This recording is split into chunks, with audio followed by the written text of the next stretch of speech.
Good day, everyone. So, what we have right now is the fiscal policy. The objective of this discussion is to explain the role of fiscal policy in managing the economy, to provide an overview of the sources of government revenue, to provide a brief history of fiscal policy in the Philippines, and to examine the major fiscal policy reforms and initiatives implemented in the Philippines. So we have learned that the fiscal policies are determined by the levels and allocation of taxes and government spending by a particular state. So, fiscal policy refers to the measures employed by the government to stabilize the economy, specifically by manipulating the levels and allocations of taxes and government expenditures. So, this is a combination of the policies employed by the government and the administration, specifically in looking at how the taxes and government spending will be used in boosting and expanding or contracting the economic conditions of a particular country. So, these fiscal measures are frequently used in tandem with monetary policy. So, na-discuss din in previous reports that the monetary policy are dictated by the rules of Bangko Sentral ng Pilipinas. So, the monetary policy are influenced by the economic conditions such as inflation, GDP, and other economic factor. So, ginagamit natin yung knowledge we have in the monetary policies and fiscal policies in tandem so as to achieve our goals na na-identify natin earlier. In the Philippines, normally, this is characterized by continuous and increasing levels of debt and budget deficits. This is because of the scarcity of resources and budget in the Philippines.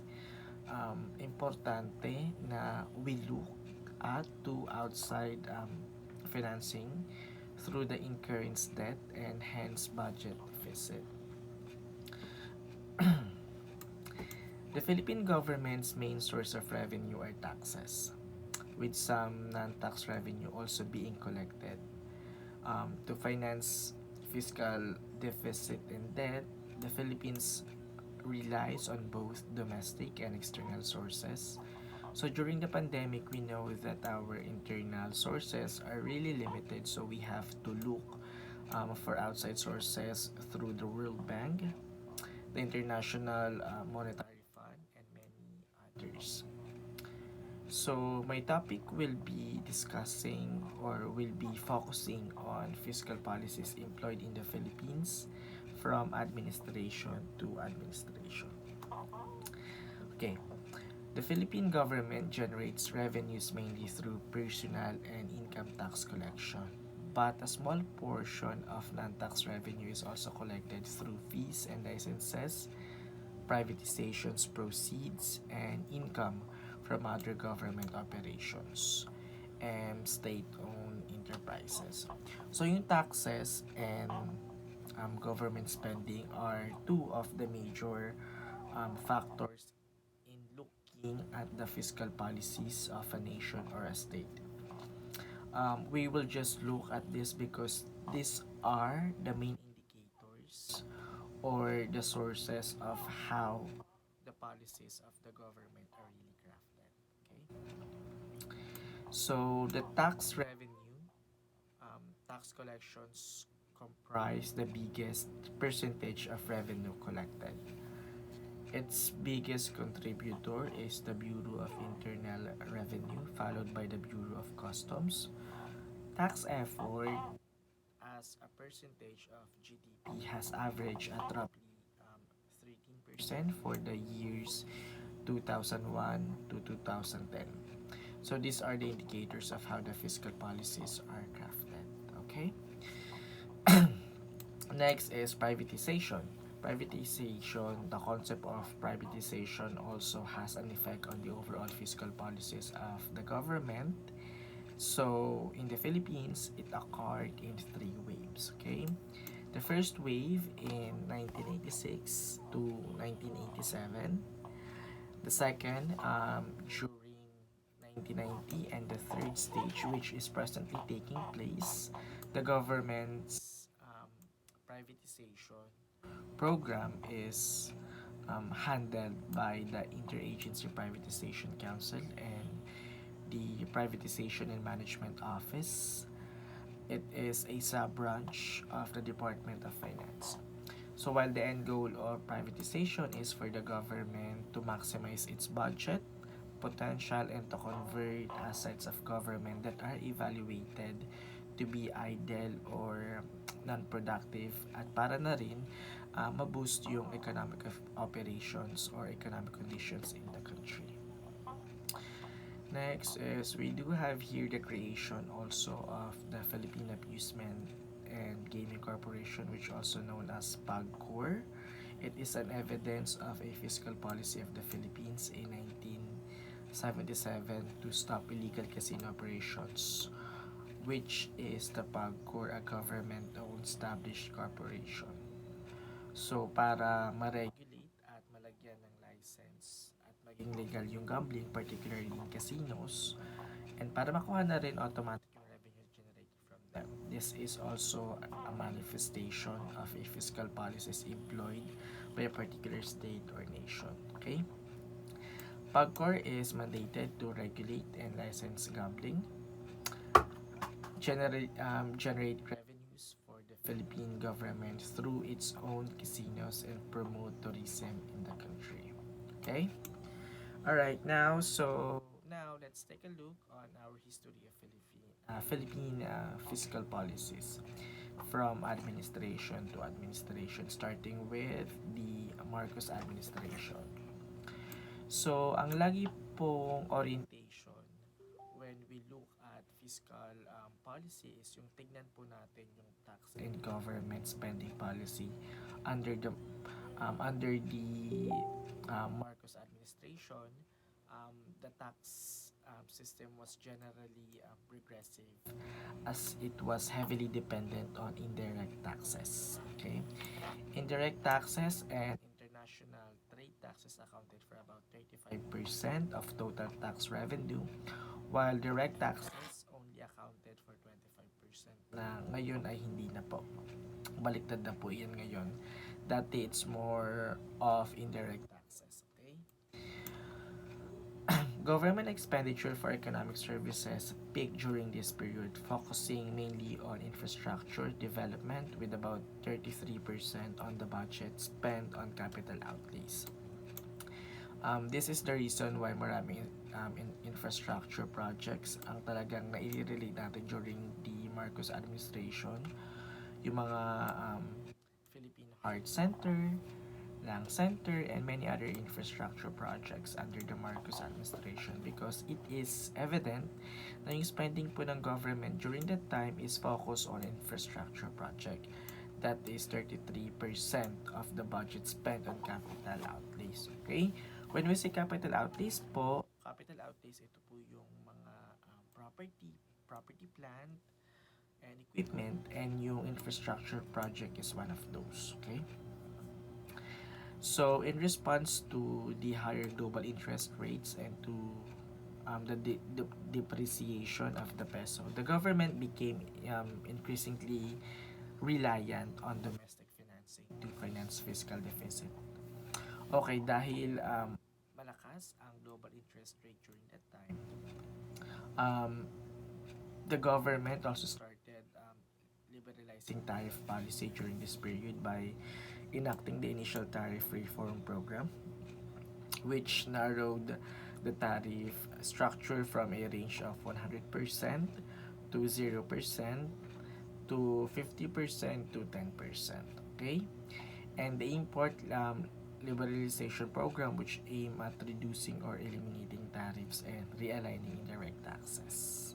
Alright? So that is all for the Marcos administration. Next, we are heading to Aquino administration. So during the Aquino administration, one of the focus is the 1986 tax reform program. So under the tax reform program po, it simplified the tax system. It make revenues more responsive to economic activity. It promote horizontal equity and promote growth by correcting existing taxes that impaired business incentives. At isa po sa major reforms na ginawa sa 1986 tax reform program is yung pag-introduce ng value-added tax, which was set at 10% na at the present time. Parang sinisisi yung Cory Aquino administration dahil nga daw doon ay nagkaroon tayo ng VAT. Dahil nagkaroon ng VAT, tumaas yung bilihin ng certain items. But we must remember the policy on tax and government spending depends on economic conditions on a particular period. So, during that period, according to the economic managers, the only way to boost the collection effort is to introduce yung mga ganitong klaseng new tax reforms. Okay? The 1986 tax reform program resulted in reduced fiscal imbalance and higher tax effort in the succeeding years, peaking in 1997 before the enactment of the 1997 Comprehensive Tax Reform Program CTRP. So dahil nga po dyan sa tax reform nabawasan ang imbalance. So medyo tumaas ang ating revenue collection. Next is we have the Ramos administration. The Ramos administration had budget surpluses for 4 of its 6 years in power. The government benefited from the massive sale of government assets totaling to about 70 billion pesos, the biggest among the administrations, and continued to benefit from the 1986 TRP, tax reform program.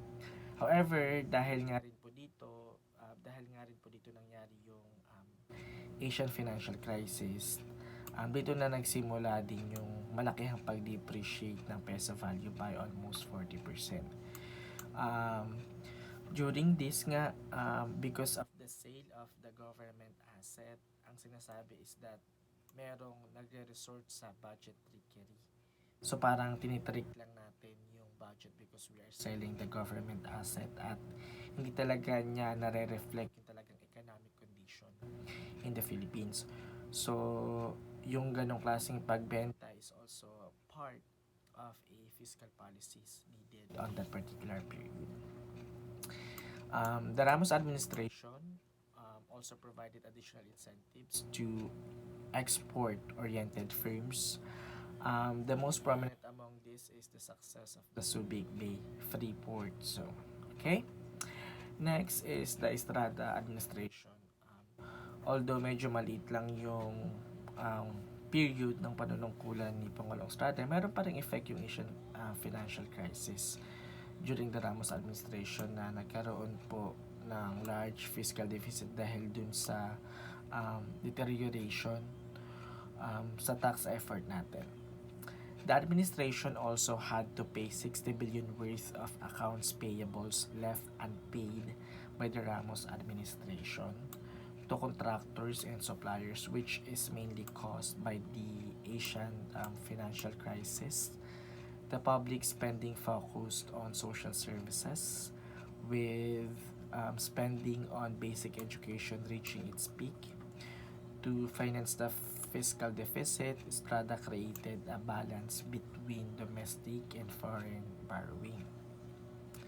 Alright, we now have here the GMA or the Arroyo administration. Arroyo assumed the administration of ERAP.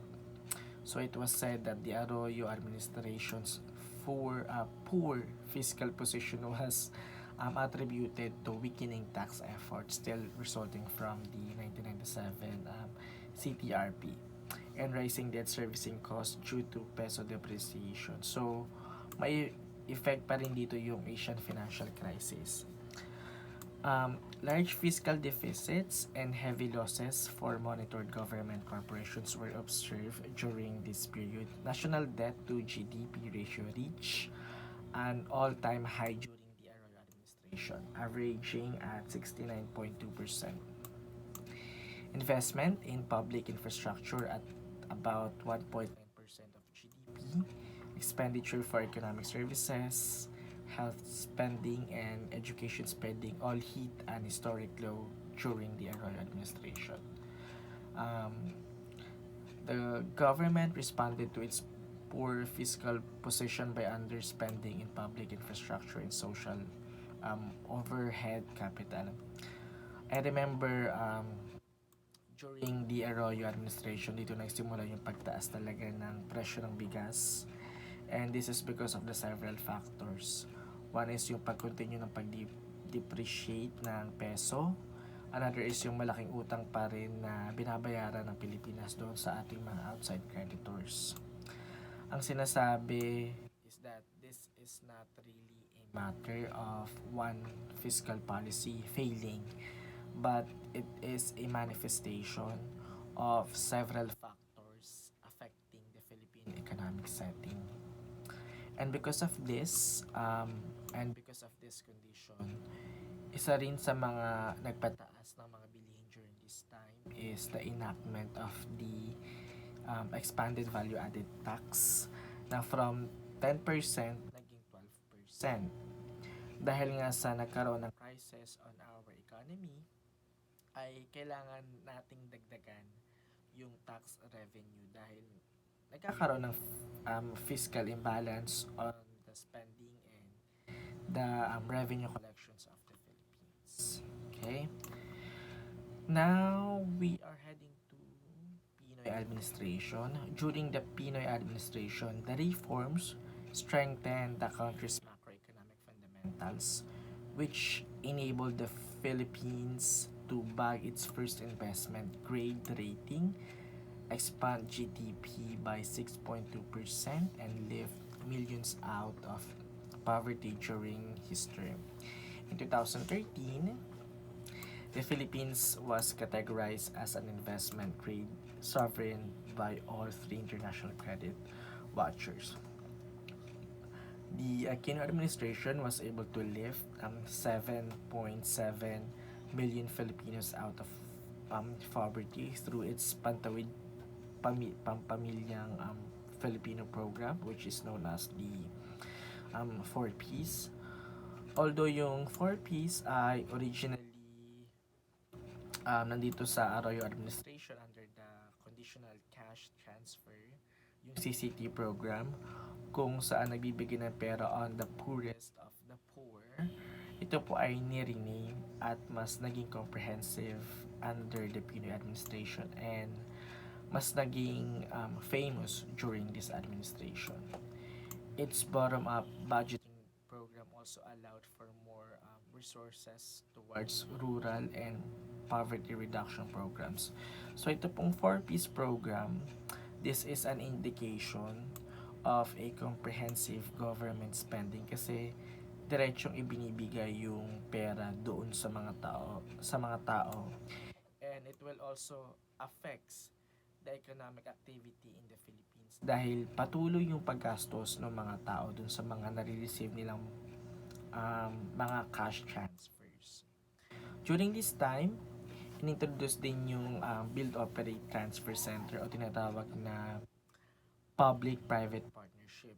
So, yung mga infrastructure projects ay kumbaga inilalako sa mga private corporations para magkaroon ng partnership between the government and these private corporations dahil hindi kaya ng budget natin na i-finance yung mga ganitong kalaking construction project.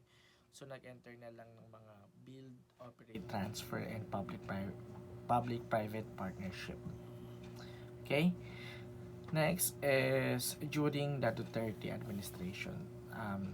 Several fiscal policies had been introduced. One is the tax reform for acceleration and inclusion law o train law. So, under the Duterte administration, meron pong tinatawag na comprehensive tax reform program at meron po yung 4 packages. Okay? And yung package 1 is yung train law. Ito pong train law na ito, it focus on changes on personal income tax, estate tax, donors tax, value-added tax, documentary stamp tax, and excise tax of tobacco products, petroleum products, mineral products, automobiles, sweetened beverages, and cosmetic procedures. Kaya nga mapapansin natin yung mga soft drinks, beverages ay talagang nag-increase during this train law, at yung mga personal income tax ng mga empleyado, especially those that are earning 250,000 and below, ay nawala na sila ng tax, at inalis na rin po yung provision for exclusion for personal exemption. Halimbawa, kung mayroon kang anak, yung additional exemption sa mga may asawa and many others. So kumbaga, the goal of the train law is really to simplify at liitan yung tax, kasi ang implication ng train law is alisin yung tax na ibinabawas doon sa mga employed, at hayaan na lang silang mag-decide kung saan nila gagamitin yung pera na yun. Next is yung package 2 is yung package 2 po is to create corporate recovery and tax incentives for enterprises, which diminishes corporate tax rate dun sa mga domestic and foreign corporation in the Philippines. Okay? And the other focus of this administration is the infrastructure project through the Build program. So, ito po ay in-increase niya din yung government spending. So, naging focus din dito is yung pag-increase ng government spending through the infrastructure development projects. So, dahil mayroong infrastructure projects, ibig sabihin yan ay yung mga materials, yung labor, workforce, gagastos tayo dyan. And because of the pandemic, one fiscal policy has been introduced, which is yung Bayanihan to Heal as One Act, which enables emergency power in order to adjust the COVID-19 pandemic. So, nagkaroon po dyan ng funds para sa mga quarantine facilities, healthcare facilities, and additional workforce in the healthcare sector, at yung mga ayuda na ibinigay din po sa mga poorest of the poor at yung mga affected ng pandemic, at yung mga lockdowns na na-encounter po natin. Alright, so I think that's pretty much of it. And by the way, ito pa pala, as key takeaways po in the fiscal policies introduced in the Philippines, we have learned that the fiscal policy is the means by which government adjusts its spending levels and tax rates to monitor and influence a nation's economy. It is the sister strategy to monetary policy, through which a central bank influences a nation's money supply. Using a mixed monetary fiscal policies, government can control economic phenomena. So, we cannot say by now na yung naging policy on the year 1990 or 1986 is not really proper, because yun ay in-evaluate based on the current economic phenomena during that time. Okay? Kaya mahirap din on the part of the administration to balance yung goal of maximizing the economic stability and sustain this economic stability. So yeah, I think that's it, and thank you for listening, and I hope that you have learned something. So let me now call on Himan to discuss spending, debt, and financing government. Thank you, and have a nice day.